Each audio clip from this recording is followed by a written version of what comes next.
Page 30, our team scores again. Now, this book is on technique and interpretation. They call it artistry. I call it interpretation. So I'm not talking a lot of the mechanical stuff like the staff and the cymbals. I assume you learned that in another book. So I'm not going through what all those are. Hopefully you know what those are, because this has rest in it. You see in the second measure, that squealy thing, that's quarter rest. I assume you learned that in another book.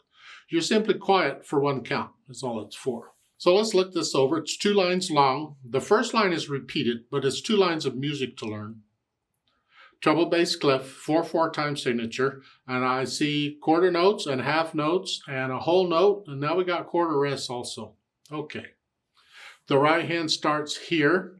Thumb puts the hand here. And the left hand on third measure starts here. So we're in C position.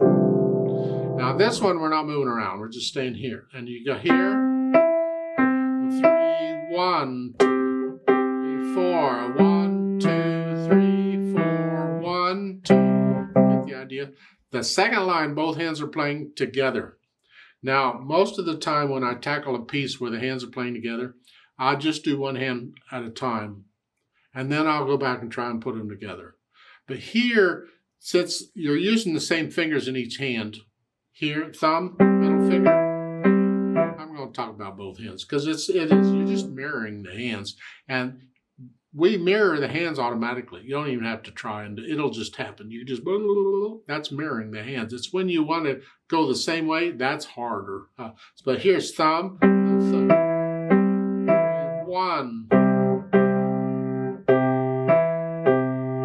1. So I go through and I get the notes and the rhythms and the fingering okay. Then I'll go back through it carefully and get rid of any hesitations. No hesitations from start to finish. And then I add the dynamics. Starts out loud, and when you repeat it, then you're going to be soft. Heavy. And then at the end of the first line, there's a repeat sign to go back. They have a reverse repeat sign at the beginning. I disagree with that. Faber does that a lot, and I totally disagree with it. You can cross that reverse repeat sign out. You don't need it.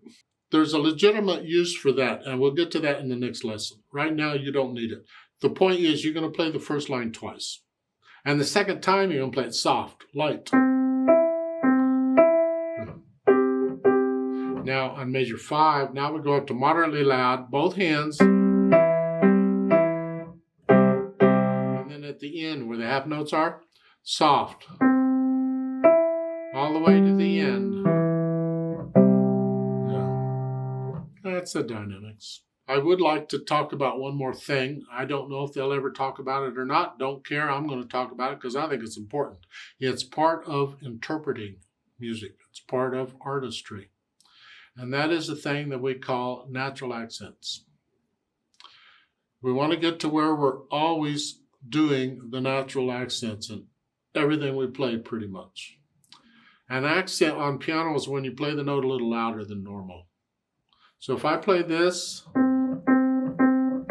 if I want to accent the note, I'll just play it louder. I'm accenting the note. I played it a lot louder so you could hear it better, but a natural accent is when you feel it louder. Now, all time signatures have natural accents associated with them.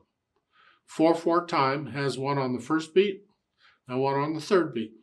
So you're not just going 1, 2, 3, 4, 1, 2, 3. You're going 1, 2, 3, 4, 1, 2, 3, 4. You feel these. And the first beat's a little stronger than the third, but the first beat of any measure is always the strongest natural accent. You always feel the first beat of a measure. 1, 2, 3, 4. 1, 2.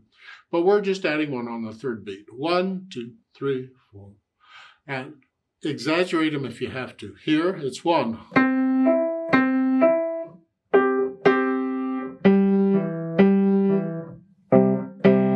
Second line.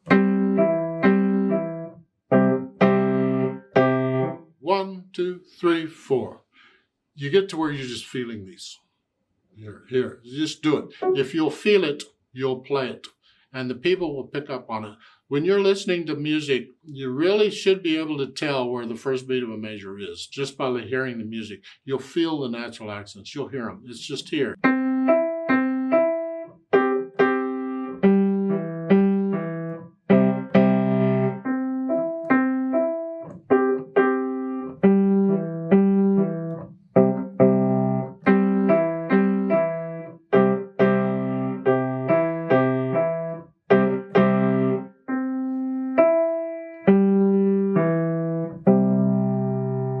Something like that. 1, 2, 3, 4. Yeah. Speed was quick and steady. Close enough. Steady, you should always be steady. Quick, how fast can you play it accurately? You don't have to be in a hurry. The team is just scored, so okay, it's fine. We're happy we scored. Now, when you can play this at least slowly with no hesitations, let's play it together to check the notes and the rhythms. I'm not doing the louds and softs. I'll give us 4 counts. We will do the repeat the first line, though. 1, 2, ready, go. 1, 3, 4. 1, 2. Repeat. 1, 4. 1. Second line. 1, 4. Rest. 4. 1, 2, 3, 4. 2, 3, 4.